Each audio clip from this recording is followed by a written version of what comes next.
Welcome to Truth Behind History. Today we are diving into China's reform playbook.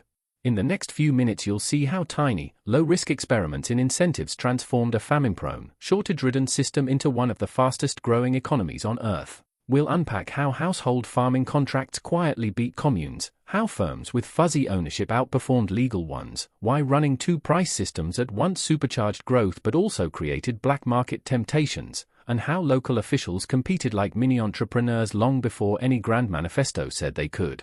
Let's set the stage.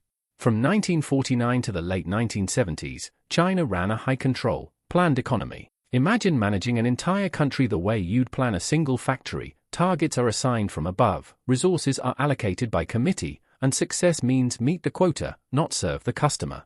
Useful for mobilizing steel or grain in a hurry. But there's a catch. When the people making things don't feel the pull of real demand, the feedback loop is slow and muffled. That's how you get the classic shortage economy, long lines, ration coupons, and a persistent feeling that whatever you need is always somewhere else.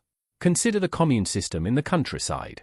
Land and tools were shared, output was pooled, and the reward for working harder often disappeared into the collective. If extra effort doesn't translate into extra gain for your family, how hard do you push during a scorching harvest?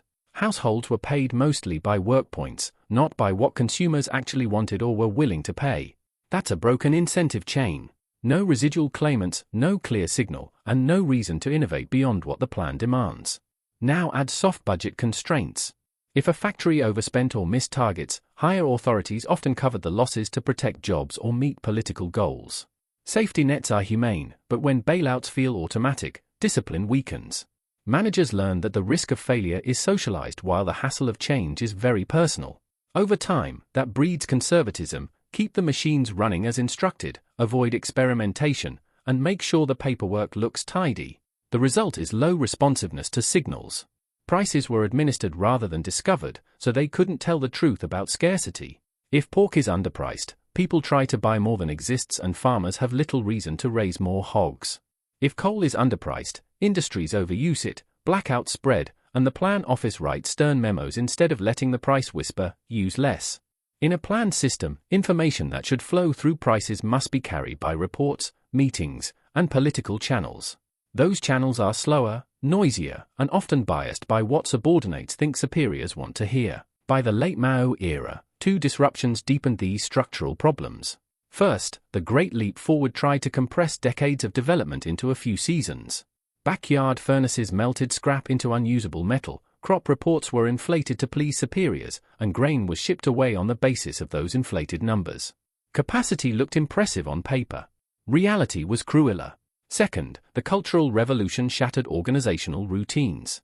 Schools and universities were paralyzed, experienced managers were sidelined, and the talent pipeline that any complex economy needs, engineers, accountants, agronomists, was throttled. When you disrupt education and management for years, you pay for it in productivity for years. So heading into 1978, China had enormous potential, millions of underemployed workers, underused land and capital, and a public desperate for better goods, but the incentive architecture was misaligned. The state could mobilize, it struggled to coordinate. It could assign, it struggled to adapt. And adaptation is exactly what an economy needs when it wants to move from subsistence to abundance. Here's the question that will drive the rest of our story. If the big machine is too rigid to improve all at once, what if you don't try to fix the machine? What if you quietly change the incentives of the people turning the gears, one corner at a time, and then watch what happens? Hold that thought. Because in the next chapter we'll see how the first cracks in the old system didn't come from a grand declaration, but from a small, almost invisible change at the village level, the kind of change that converts effort into ownership and ownership into output. Reform by experimentation, 1978 to 1984. Here is the pivot point, and it is not a manifesto. It is a method. After the third plenum in December 1978, the watchwords quietly shift from struggle to construction, from slogans to outcomes. The new rule of thumb is simple: try small things, watch carefully, and only then make big changes. Or as one leader put it, cross the river by feeling for the stones. You do not sprint across a river.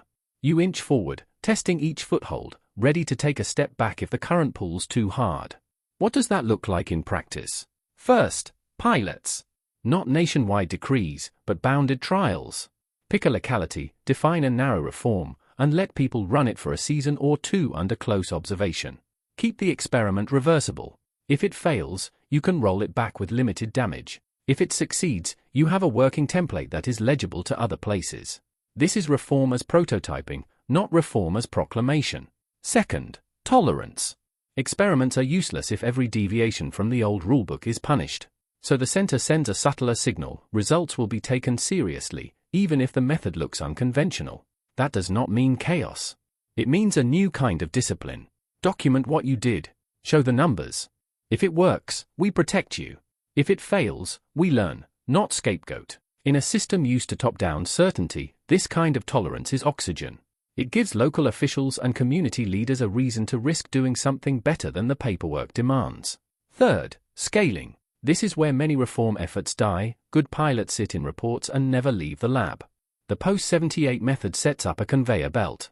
Once a pilot hits its targets and survives a couple of cycles, it is copied laterally to similar regions, then written up into guidance that lowers the political cost for others to adopt it. Over time, practices that were once technically exceptions become the new norm. The river gets shallower because everyone now knows where the stones are. Notice the information logic. In a classic planned system, information climbs the hierarchy through reports, which are slow and often biased. In the experiment method, information is generated at the edge, where people actually make and trade things, and then pulled upward because it is visibly working. That reverses the burden of proof. You do not have to prove in theory that your idea is correct. You show that it solves a real constraint on the ground, and the numbers help make the argument for you. There is also a political logic. Early on, the appetite for risk is limited. People remember campaigns that punish dissent and upheavals that sideline professionals. So reforms must be designed to minimize visible losers. You keep existing obligations in place while carving out room for improvement on the margin. You do not knock down the house, you open a window to let fresh air in and see if anyone gets sick. If they do not, you open another. Listen for the change in vocabulary. Less emphasis on purity, more on practicality. Less on whether an approach is ideologically perfect, more on whether it feeds people, reduces waste, or makes factories deliver what citizens actually want to buy.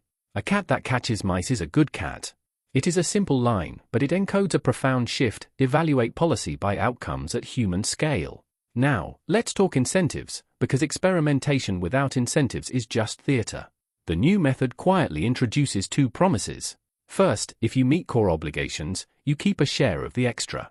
Second, if you find a lawful, replicable way to increase output, you will be protected long enough to make it stick. Those two promises change behavior. They nudge local leaders to stop thinking like gatekeepers and start behaving like problem solvers. They nudge workers and managers to pay attention to cost, quality, and timing, because those things suddenly matter to their own welfare, not just to a distant planned target. Think about measurement. How do you know an experiment works in a country this large? You compare like with like. Neighboring counties with similar soil. Comparable workshops with similar machinery.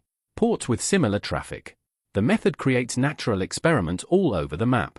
Performance data begins to act like a silent competition scoreboard. No one announces a race, but every official can see who is pulling ahead and how they did it. That is powerful.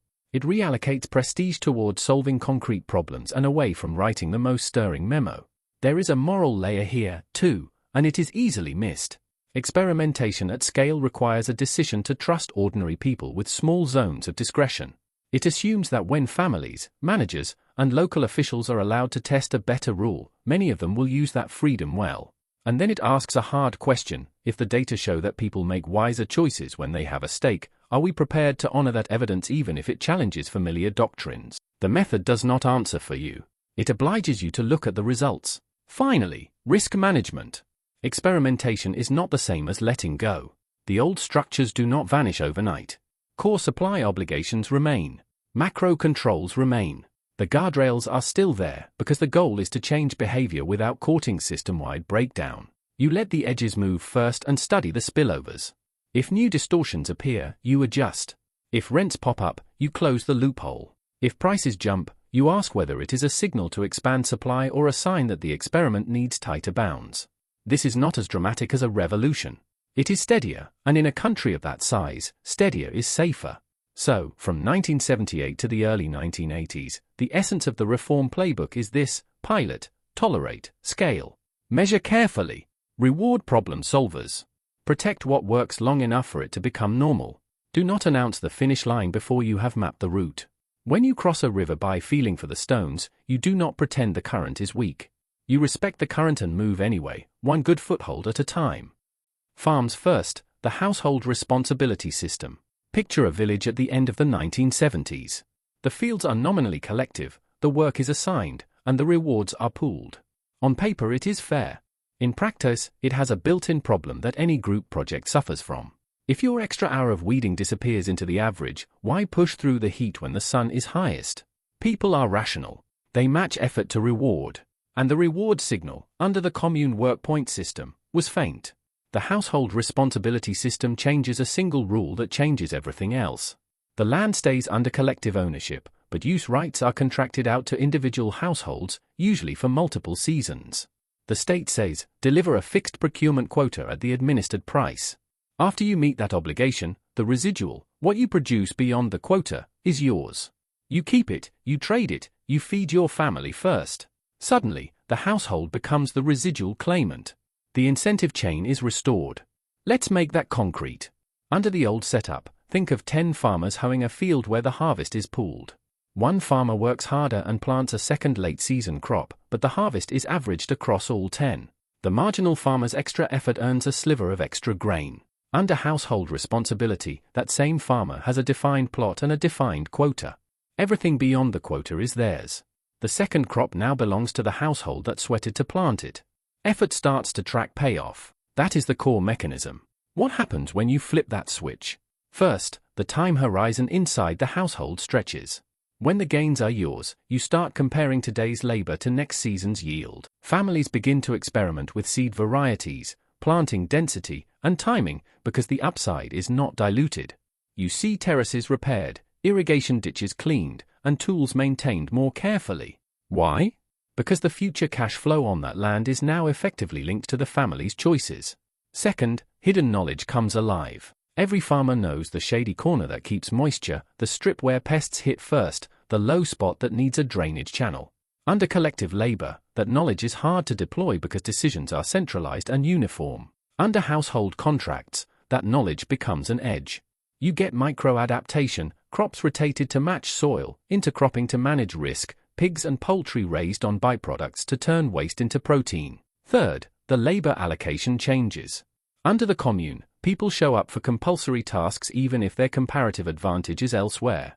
Under household contracts, you see specialization inside the family. One person focuses on fieldwork, another on sideline production, a third on market trips. Even short, opportunistic tasks emerge, a few hours of vegetable picking for the evening market, collecting fuel, or repairing a neighbor's tool for a fee. When you own the margin, you hunt for margins. Fourth, the local market reappears as a coordinating device.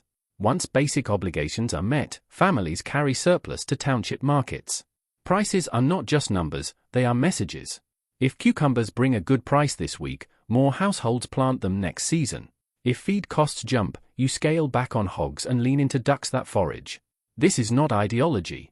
It is the ordinary intelligence of families reading signals when the signals matter to them. There is a moral dimension here that deserves a pause. In some places, early adopters did this quietly, even at personal risk, because they were tired of watching good land underperform while their children went without. They drew up simple contracts on scraps of paper. They signed with fingerprints. They promised to meet the state quota and then asked for the right to keep the rest. When output rose and the quotas were met more reliably, local officials had a choice: punish the deviation or protect the success. Protection spread because the numbers were hard to argue with. Now, what about risk? A fair question. Household contracts shift more production risk to the family, especially when weather turns. But that risk comes with control. When you decide planting dates, crop mix, and input intensity, you can hedge with diversity. You can plant a drought-tolerant grain alongside a high-yield variety. You can keep a sow as living savings. And because the upside is yours, precautionary effort increases. Ditches are cleared before the rains, not after the flood. What about the state's needs? Procurement does not vanish. The quota is still due. In fact, with better incentives, meeting the quota often becomes easier and earlier in the season. Remember, the state cares about macro stability and food security. If households are delivering the quota and producing surplus beyond it, both goals improve. And local cadres, who are judged on deliveries, now have an ally in households who want to avoid losses from rotten delays. Supervision shifts from commanding labor hours to auditing deliveries. Notice, too, how this changes the rhythm of a village year. Under work points, the calendar is dominated by assigned tasks. Under household responsibility, you see calendars filled with chosen tasks. Harvest timing, market days, input purchases, small repairs, even saving to buy a better pump. These are not dramatic scenes, but they are the texture of growth, thousands of resolved frictions adding up to more food, steadier incomes, and the first cash to pay school fees or a bicycle. If you were to draw this as a simple diagram, it would look like a clean chain. Clarify the right to the residual, and the household's objective function changes. Effort and local knowledge map into output. Output beyond the quota maps into income. Income maps into reinvestment, which feeds back into productivity. The old system blurred every link in that chain. The household responsibility system sharpens them. Here is the principle you can carry beyond this one case. When people who do the work become the claimants on the margin, they use their knowledge, adjust faster, and absorb shocks with more creativity. You do not have to lecture anyone into working harder. You design the rules so that better choices pay for themselves. The numbers that followed in the early 80s showed exactly that. But for now, all we need to see is the mechanism. Change who owns the extra, and you change what people do next Monday morning. Township, village enterprises, ambiguity as design. Imagine you are an enterprising mechanic in a county where private business is still viewed with suspicion. You can fix machines. Your neighbors need repairs. There is a market here. But who will protect your shop from sudden rule changes? Who will give you a loan when formal collateral is thin and private rights are not yet secure? Enter the Township Village Enterprise, the TVE, a curious hybrid that solves several problems at once. On paper, a TVE is collectively owned by the township or village. In practice, many are run by entrepreneurs and managers who behave like owners.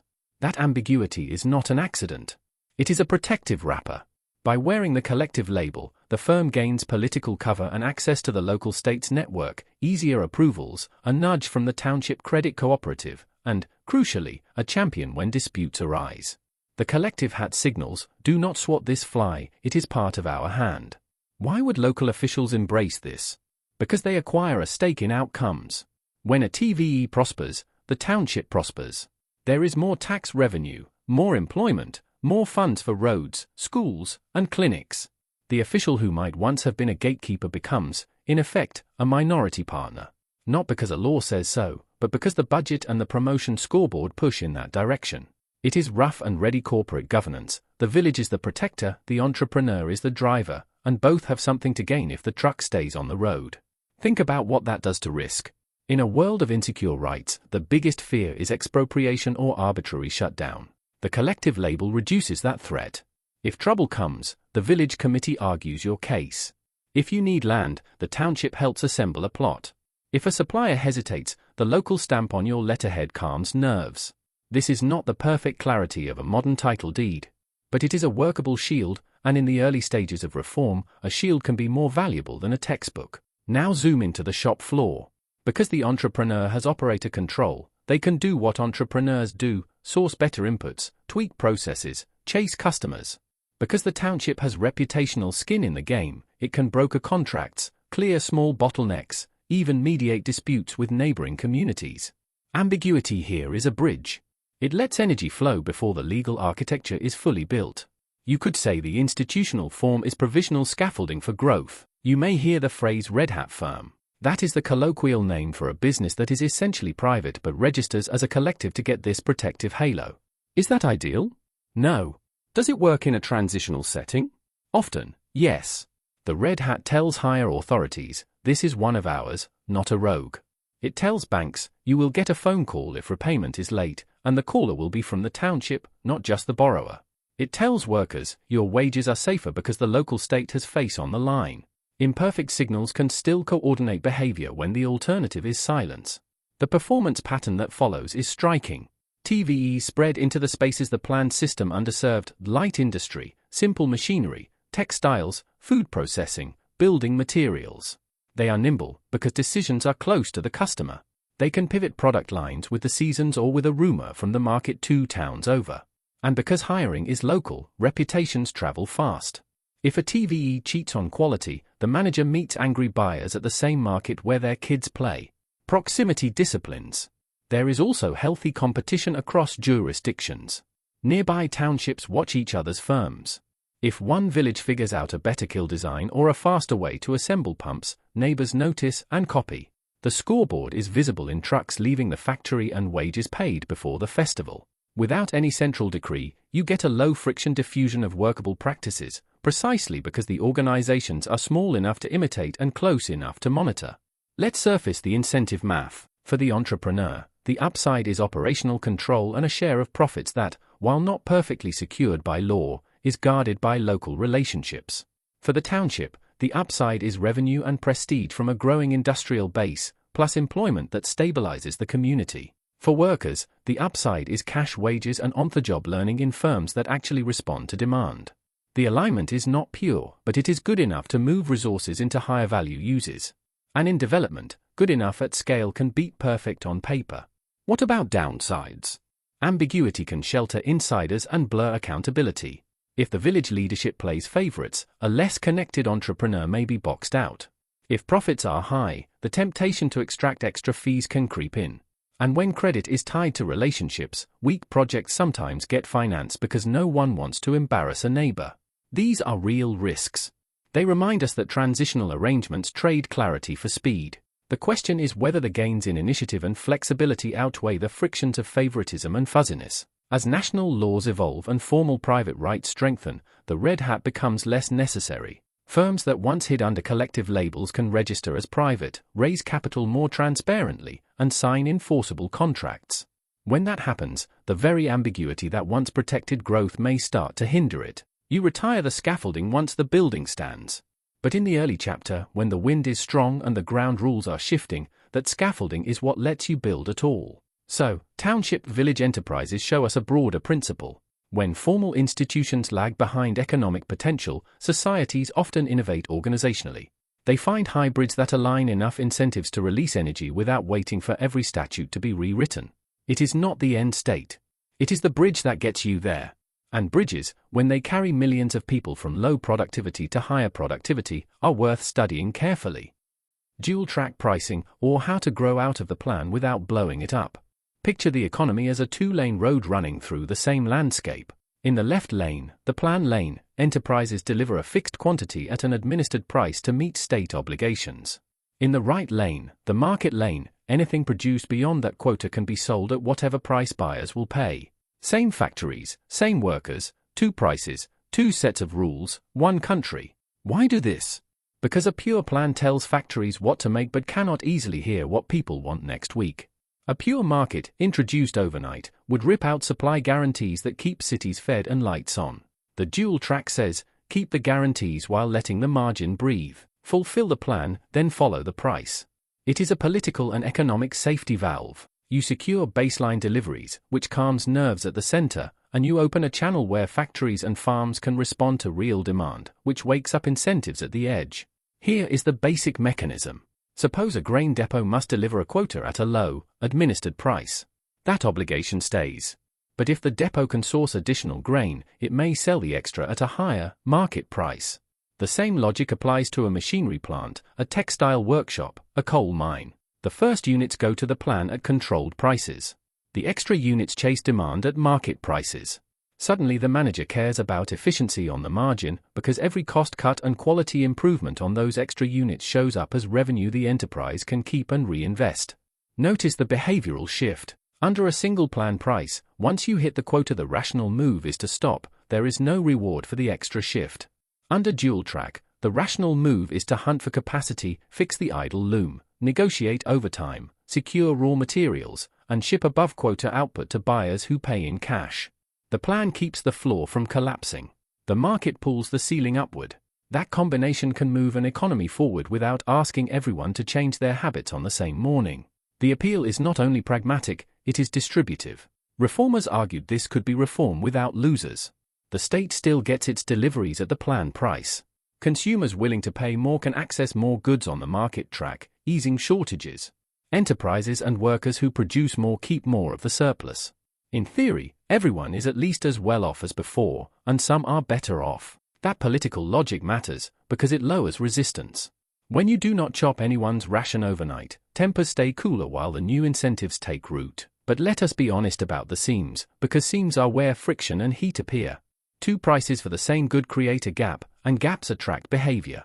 If the plan price for cotton is low and the market price is high, someone will try to move cotton from the left lane to the right.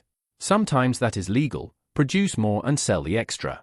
Sometimes it is less legal, underreport plan output, relabel plan goods as above quota, or use insider connections to divert plan allocations into market channels. This is where the phrase official profiteering enters the conversation. When the person with signature power also has access to the gap, temptation rises. Arbitrage, in itself, is not mysterious. It is the economy's way of saying the administered price is lying about scarcity. The market price says cotton is dear. The plan price insists cotton is cheap. The difference will be contested. You will see truckloads rerouted, warehouses inventoried with unusual creativity, invoices written in ways that tilt quantities into categories that fetch the higher price. The state response is also predictable: audits, crackdowns, and revisions to the boundary rules that define what counts as above quota.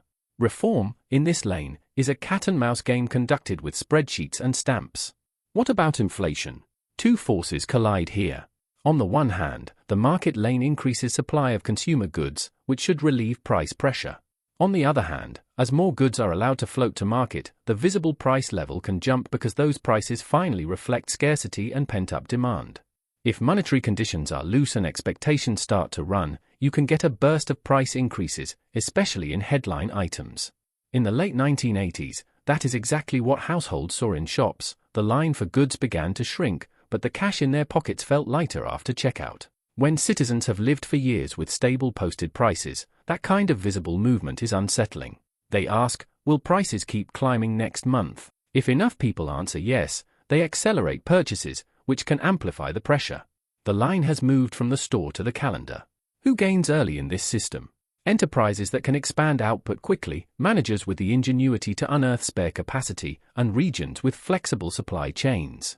Also, anyone with access to plan-allocated inputs that can be transformed and sold on the market track at a premium. This is why you often see light industry respond first. It is easier to add shifts in a garment workshop than in a steel mill. It is easier to source extra thread than to procure an extra blast furnace. Who loses early? Fixed-income urban consumers may feel pinched if wages and pensions lag behind the market price of daily necessities, and workers in slower-moving sectors can feel passed over as neighbors with a foot in the market lane pull ahead. The reformers know this and try to cushion it by keeping the plan delivery steady, adjusting wages, and signaling that the visible bursts are a phase on the way to better stocked shelves. Now step back and ask, what problem does dual track solve better than a single decree? It buys time. It gives the bureaucracy time to learn new habits of oversight. It gives enterprises time to build internal accounting that distinguishes plan obligations from market ventures.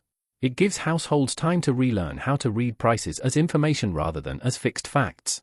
In a vast system where coordination failures are costly, time is not a luxury. It is the essential input.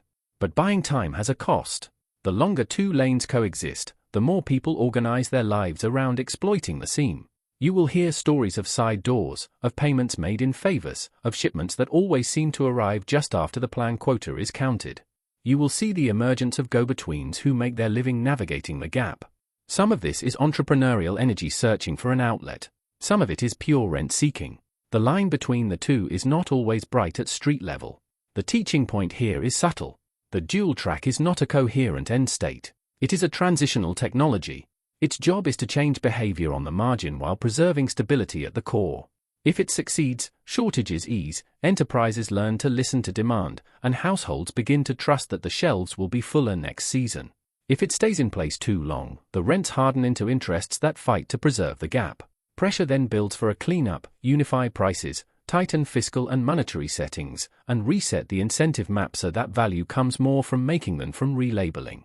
There is also a moral undercurrent that will matter to any society trying something like this. When you run two sets of rules side by side, you are implicitly telling citizens that some contradictions are temporary. That requires trust. People must believe that the end of the contradiction will be handled fairly. They also must believe that today's winners will not write tomorrow's rules to lock in their advantage. A dual-track period is therefore a test, not only of economic logic, but of political character. So when you hear dual-track pricing described in a sentence, resist the urge to file it under technocratic trick. It is closer to field medicine. Stabilize the patient. Restore circulation on the margin. Then, when the vitals are stronger, consider surgery. In the chapter we are in, the patient is stabilizing, circulation is returning to the limbs, and the staff is learning which treatments actually reduce fever rather than merely mask symptoms. That is progress, measured not by applause lines but by the quiet disappearance of empty shelves. Opening to the world, from special economic zones to the World Trade Organization. If the last slides were about changing incentives inside the house, this one is about opening the front door, carefully. Think of a giant country deciding to test drive global capitalism in cordoned-off parking lots before merging onto the highway. Those parking lots are special economic zones. They are not slogans. They are rule sets. Start with the simplest idea: a zone is a promise. Inside this boundary, the rules will be different and, crucially, they will be predictable. Lower tariffs for inputs. Faster customs. Tax holidays with a clock you can actually set your watch by. Fewer approvals between idea and factory floor.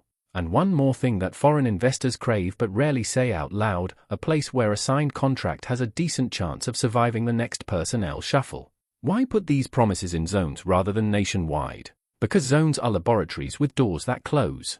If the experiment flops, you have not destabilized the whole system. If it works, you have a working playbook you can scale. So you start with a handful of coastal sites facing global shipping lanes, Shenzhen, Zhuhai, Shanqiu, Xiamen, and you ask a practical question: can we turn land, labor, and imported components into exported products, at speed, to standards, and at a profit? Here is what changes on the ground when a zone is born. First, time becomes money in a literal sense. Customs officers are measured by throughput. A missing stamp that would stall a shipment for a week on the other side of the boundary becomes a 2-hour fix because everyone in the chain is graded on the same scoreboard. How fast does a part become an export? Second, managers meet a ruthless teacher called the international market. If the thread frays, the zipper jams, or the delivery misses the window by 2 days, you lose the order next season. That discipline is not ideological, it is contractual. The feedback is weekly, not annual. Third, technology and know-how flow in ways that textbooks struggle to capture. A joint venture brings not only machinery but also process discipline, quality circles, maintenance schedules, vendor qualification lists, defect tracking. Workers who have never seen a statistical process control chart learn to read one because the buyer will not accept a shipment without it. The knowledge sticks. When people move to another plant or when a supplier spins out to serve multiple customers, the routine moves with them. That is how learning by exporting actually looks. It is 1,000 tiny habits that make failure less likely. Fourth, the ecosystem thickens. Zones begin with assembly and processing trade because it is the easiest on-ramp: import parts, add labor and skill, export finished goods. But once volume builds, local suppliers spring up to save time and reduce currency risk. Packaging firms, die shops, mold makers, tool and die specialists, these are the capillaries that turn one big artery into a living circulatory system. With each layer, more of the value chain happens locally, and the calendar from purchase order to shipment shrinks. Now, let's talk about credibility. A promise is only as good as the belief that it will be kept next quarter, not just this quarter. Zones help the center build credibility in 2 ways. Internally, they give reformers a visible success they can point to when negotiating with skeptical ministries. Look, it works there, let's copy the rule here. Externally, they send a signal to buyers and investors: we know what you need, and we are practicing how to deliver it. Over time, that practice becomes a kind of muscle memory in agencies and firms. The first few export containers are news. The next few million are normal. As confidence grows, the circle widens. Ports are designated as open cities. New development zones specialize: high-tech parks, bonded logistics zones, export processing zones. The map begins to look like a string of beads along the coast, each bead a small constitution of its own, tuned to a mix of local advantages and global demand. And as the beads multiply, something subtle happens to expectations. Managers plan in seasons and years instead of weeks. Suppliers invest in better kit because the order book feels less fragile. Banks begin to understand the cash flow rhythm of exporters. The machine hums. All of this sets up the longer arc to the World Trade Organization. Why does WTO accession matter after you have zones that already work? Because zones are a patchwork, and patches still fray. WTO membership transforms a set of local promises into national commitments. Publish your tariffs, bind them at or below a ceiling, accept transparent rules on quotas, subsidies, intellectual property, and dispute settlement. For firms deciding whether to build a plant with a payback period measured in many years, those commitments are the difference between maybe someday and let's break ground. There is also a domestic effect that is easy to miss. International commitments force internal coordination. When you agree to lower a tariff on a key input, the local producer who relied on protection must either upgrade or shift lines. When you rationalize quotas, agencies that once controlled them see their leverage shrink, which can reduce the choke points where favors had to be begged. Rules that once lived in memos now have to live in the open, where buyers and competitors can read them. That sunlight is not a cure-all, but it changes behavior. Export-led growth, the phrase that became shorthand for this period, is really two intertwined stories. One is about people moving from low productivity work into factories and logistics chains where each hour produces more value. The other is about discipline imported with the purchase order. Meeting the standards and the schedule is a daily exam. Pass often enough, and you earn not just income but also capabilities, supplier qualification, inventory control, line balancing, that can be redeployed when the product mix shifts, as it always does. What about the criticism that zones risk creating an enclave economy, booming on the coast while the interior lags? That is a fair concern whenever geography and trade meet. The countervailing dynamic, visible over time, is diffusion. Migrants carry skills and savings home. Suppliers extend inland to chase cheaper land and labor. Infrastructure built for export, ports, rail, highways, also carry domestic goods and people. The pattern is uneven and imperfect, but the direction is not random. Practices invented at the edge tend to crawl toward the center when they save time or money. One more question worth asking: did opening create vulnerability to global downturns? Of course it did. Interdependence cuts both ways. When foreign demand slumps, order books thin. But the capability built during the up years, process discipline, supplier networks, logistics know-how, also helps firms pivot faster, find new buyers, or move up the value chain when the low end gets crowded. Flexibility is a learned skill, and the zones doubled as schools. So, from special economic zones to WTO, the through line is not romance about globalization. It is the mundane heroism of rules that hold, routines that deliver, and feedback that arrives on time. Carve out a space where the clock matters and contracts stick, let managers and workers practice succeeding under those conditions, harden the lessons into national commitments. That is what opening looks like when a country treats the world as a teacher, not just a market. Local incentives and federalism. Chinese style. If the earlier reforms changed what farms and firms could do, this chapter changes what local governments are paid to care about. Picture a countryside corporation with thousands of branch offices. Head office cannot possibly micromanage every line item, so it sets a few hard rules and then writes contracts with the branches. Here is what you owe us, here is what you get to keep, and here is how we will judge your performance. That is the spirit of the 1980s fiscal regime. The nickname for it is telling: eat in separate kitchens. Instead of one giant canteen where every department ladles from the same pot, each locality keeps a defined share of the revenues it raises, after remitting a contracted amount to the center. The more you grow your local tax base, the more you can spend on your own priorities. That deal hardens the budget constraint. If you overspend, you cannot count on a bailout, you have to tighten or find real revenue.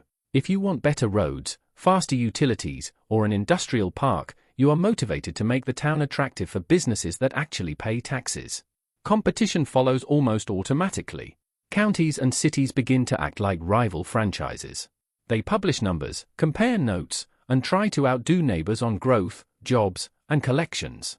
You can feel the tone shift in the bureaucracy. The best memo is no longer the one with the most stirring slogans, it is the one that comes attached to a working project plan and an improved tax register. Officials develop a new habit: call the place that just solved the problem you have, and copy their fix. That is yardstick learning. The scoreboard is public, so the pressure to deliver is personal. Promotion incentives line up with this new game. If you are a local leader and your jurisdiction's indicators beat the average for a few years, your career advances. If you go through the motions and your numbers sag, someone else gets the next step up. You can hear the implicit message: stop acting like a gatekeeper and start acting like a portfolio manager for your town. Clear bottlenecks. Attract firms that diversify the tax base.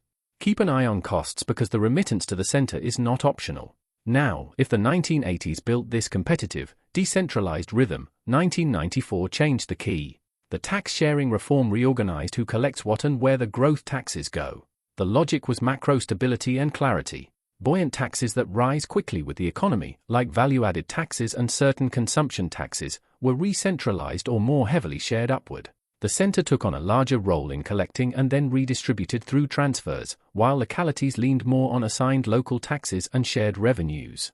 For a local government officer, the daily reality changed. Before, every extra point of growth directly fattened your own revenue kitchen. After, more of the buoyant revenue climbed to the center first. You still had reason to chase growth, employment, investment, and public service targets did not vanish, but the fiscal channels shifted. Budget planning became a craft of matching mandated services with a revenue mix less dominated by the fastest-growing national taxes. The incentive map was redrawn. Importantly, the reform did not abolish competition. It standardized it. With clearer tax assignments and transfer rules, the game became more legible. You could no longer rely as heavily on informal arrangements to hold on to fast-rising revenues. You now had to excel at the things that show up in formal accounts and in the assessment dossiers that decide careers. That pushed many localities to get sharper about cost control, to professionalize their finance bureaus, and to refine the pipeline from project idea to taxable activity. In short, the discipline of numbers reached deeper into how towns were run. There is a useful way to hold both halves of this story in your head. The 1980s contract model taught local governments to think like builders with skin in the game. The 1994 tax sharing reset taught them to play that game under tighter national rules and with a different split of the winnings. Together, they created a pattern that is neither fully centralized nor fully laissez-faire. It is a tournament inside a framework, room to race, plus a referee that keeps the lanes marked. If we freeze the frame here, a few mechanisms stand out. When you let places keep part of what they grow, they hustle to grow. When you later re-centralize the most elastic taxes, you gain national control but also force localities to refine how they finance and prioritize. And throughout, because performance is compared across jurisdictions, learning spreads fast. No one needs to write an essay arguing that a policy works when the evidence is a busload of workers heading to the plant that opened on time across the river. SOE reform, grasp the large, let go the small. That slogan sounds simple. In practice it is a rewire of who owns what, who takes risk, and who is paid to care about performance. Think of a landscape filled with factories that were once parts of ministries. Their budgets were soft, their social obligations were heavy, and their goals were often political. The reformers ask a hard question. Which of these giants must remain in state hands for reasons of security or scale? Which ones are better run as true companies with clear accounts? And which of the thousands of smaller firms should be sold, leased, or simply closed so that people and capital can move to better uses? Start with the large. Corporatization takes a work unit and turns it into a company with a legal personhood. That means real balance sheets. Audits that bite. Boards that can remove managers who miss targets. It also means clearer contracts with banks and suppliers. A factory that once relied on a phone call from a bureau now has to convince a lender with numbers. The goal is not to make every big firm private. The goal is to make every big firm answer to cash flow, return on assets, and delivery schedules. When a firm has to meet payroll from operations instead of from a transfer, managers change what they watch. Idle equipment becomes a cost that cannot be hidden. Inventory stops being a political cushion and starts being a financial risk. Let go the small has a different rhythm. Here the instruction is pragmatic. Local governments are told to deal with loss-making small and medium state firms however they can, provided they protect basic social order. That can mean auctioning assets. It can mean management buyouts where insiders take over and sign a contract to keep workers on for a period. It can mean leasing a plant to an entrepreneur who thinks he can find customers the old plan never saw. It can also mean closure when the kit is obsolete and the market has moved on. None of that is tidy. All of it moves resources toward people who can make more with them. There is a human side that we should not step around. When the iron rice bowl cracks, people feel it in their kitchens. Many workers are laid off or moved to re-employment service centers while they hunt for new jobs. Older workers fear they will be left behind. Younger workers look for training that matches the new private firms opening on the edge of town. To soften the blow, social functions that were once bundled inside the firm begin to shift outward. Pensions and health insurance move toward local pooling. Schools and clinics that sat inside factory compounds are handed to municipal authorities. The intent is to separate welfare from the factory gate so that firms can focus on making things well, and citizens can access safety nets even if their former plant disappears. Now look at the plumbing behind the scenes. Years of soft budgets left banks with many non-performing loans tied to state firms. You cannot run hard budget constraints if every old debt is quietly forgiven. So specialized asset managers are created to take bad loans off bank books and work them out over time. That buy-time move does not magically create profit. It does change incentives for the next loan. A manager who knows that the lender will actually foreclose thinks differently about which orders to pursue and which costs to cut. Governance also changes inside the surviving large state firms. Performance contracts and clearer ownership stakes reduce the room for muddled responsibility. When a project loses money, the question is no longer who wrote the most stirring memo. It is who signed the budget and why the due diligence failed. That shift sounds bureaucratic. It is moral as well. It moves praise and blame toward the people who had power to decide. Over time, that makes caution and competence more valuable than ceremony. Of course, there are risks. When small firms are sold quickly, some assets are stripped by insiders before real governance takes hold. When local officials are both seller and referee, buyers with good connections sometimes jump the queue. The answer in practice is sunlight and repetition. Publish the rules for sales. Publish the lists of bidders. Repeat the process enough times that the routine becomes boring and the space for gains narrows. No country gets this perfectly right. The question is whether each wave of deals is cleaner than the last and whether the productive base grows as a result. What does the scoreboard show after this push? The share of industrial output from private and individual firms climbs sharply through the late 1990s and into the 2000s. New small and medium enterprises absorb laid-off workers and hire young migrants. In export parks, private firms learn to meet foreign standards and delivery windows. In domestic supply chains, they specialize, they subcontract, and they scale when an order hits. Meanwhile, the remaining large state firms shed side businesses that never belonged on an industrial balance sheet. Housing blocks and bathhouses are handed off. Energy, transport, and a handful of strategic heavy industries remain under tighter state control, but with clearer commercial targets. Here is the incentive logic, stripped to its bones. When a large enterprise must live by accounts, it treats waste as a threat rather than a line item. When a small enterprise can be bought by someone who believes in its customers, it wakes up or it exits. When workers know that pay depends on meeting orders rather than on a transfer, the skills that matter change. Scheduling, quality control, and cost tracking move from the periphery to the center of daily life. It is not glamorous, but it is how productivity rises. And do not forget the dignity angle. People would rather be needed than merely assigned. In a mixed economy that is actually working, a shop that makes good parts on time is respected more than a sign on a gate that says key unit. That change in status may be the quietest reform of all. It teaches a generation to value those who solve problems customers actually have. So, grasp the large and let go the small is not a slogan about size. It is an instruction about responsibility. Make the giants answer to numbers. Give the small to people who can make them dance. Carry the social burden in systems that travel with the citizen, not in old factory walls. If the goal is an economy that learns faster, those moves change the lesson plan inside every firm that survives. Second-order effects, land and hukou. When you change incentives, you never only change what you meant to change. You also rearrange the shortcuts people take, the risks they're willing to hold, and the stories budgets tell themselves. 3 knock-on effects matter here: how cities were financed, how people moved, and how local debt took shape. Start with land finance.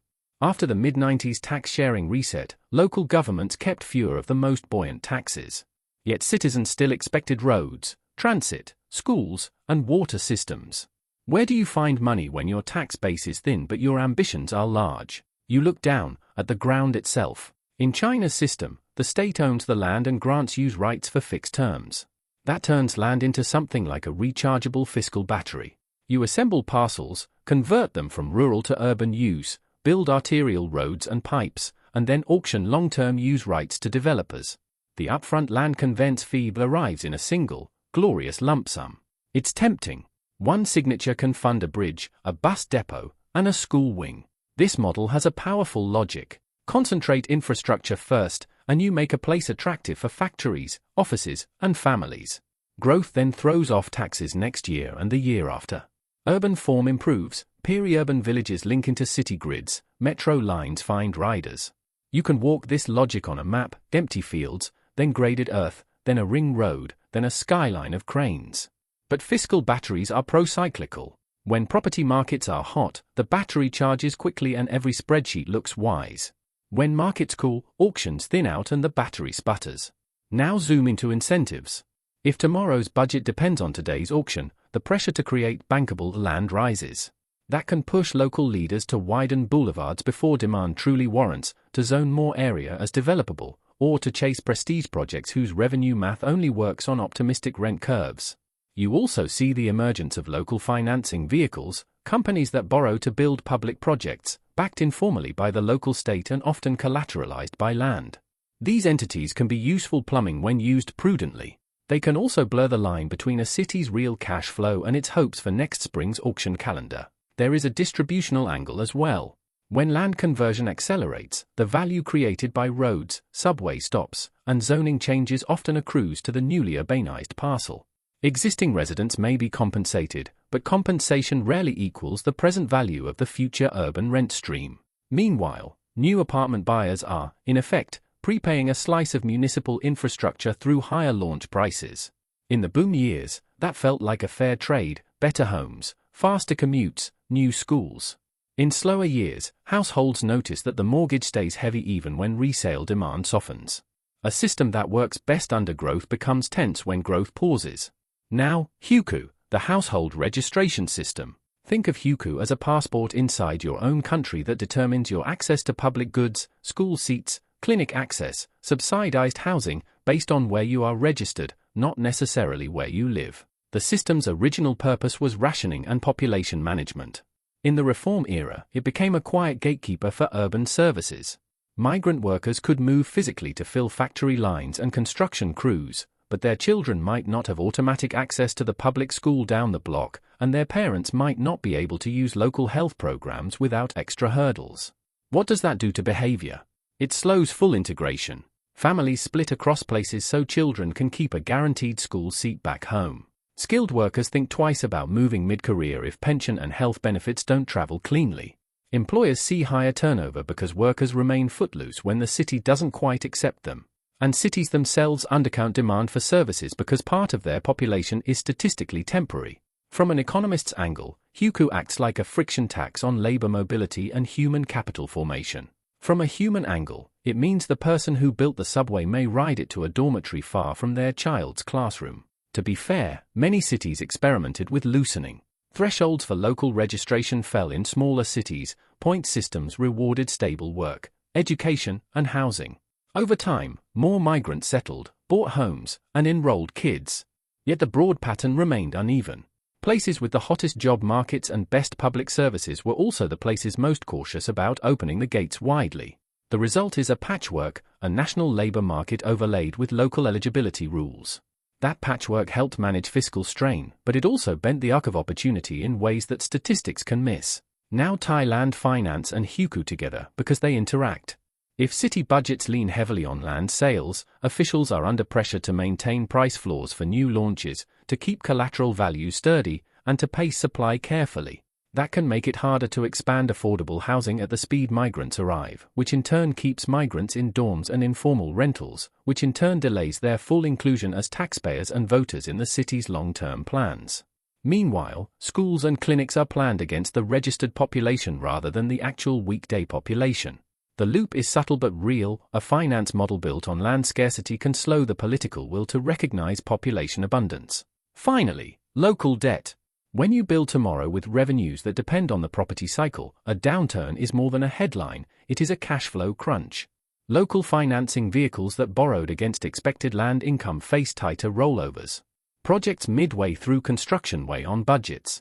The center responds with guidelines, audits, and, at times, programs to refinance or restructure.